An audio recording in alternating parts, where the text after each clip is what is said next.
శివోహం భక్తి ఛానల్కి స్వాగతం అండి. అందరికీ నమస్కారం. మాఘపురాణం 20వ అధ్యాయం బ్రాహ్మణ కన్యల విమోచనము. కొంతకాలం క్రిందట మగధ రాజ్యంలో పురోహిత వృత్తిచే జీవించుచున్న నలుగురు బ్రాహ్మణులుండిరి. నలుగురకు నలుగురు కుమార్తెలుండిరి. వారు నిండు యవ్వనవతులై ఉండిరి. కొన్నాళ్లకు ఆ గ్రామపు కోనేటిలో స్నానం చేయుటకొక గురుకుల విద్యార్థి వచ్చెను.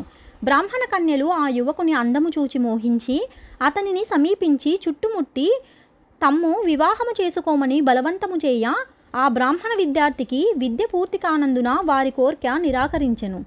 అంతన కన్యలు కోపముతో నీవు పిశాచివి కమ్మని శపించగా ఆ విద్యార్థియు మీరు కూడా పిశాచులగుదరుగాక అని ప్రతిశాపమిచ్చుటచే వారంతా పిశాచ రూపములో ఆ కొలను వద్దనే ఉండి అందరినీ బాధించి ఆహారము దొరికితే పెనుగులాడుచుండిరి.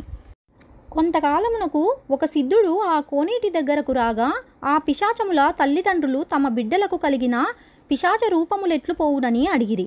ఆ సిద్ధుడు వీరందరి చేత మాఘమాసంలో గాయలో ఉన్న త్రివేణిలో స్నానం చేసించినచో వారికున్న పిశాచి రూపం తొలగిపోవును అని చెప్పగా వారట్లు చేయుటచే ఆ నలుగురకు యథారూపములు కలిగినవి.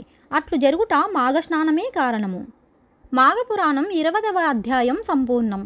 మరొక వీడియోలో మాఘపురాణం 21వ అధ్యాయం గురించి తెలుసుకుందామండి. సెలవు మరి. స్వస్తి.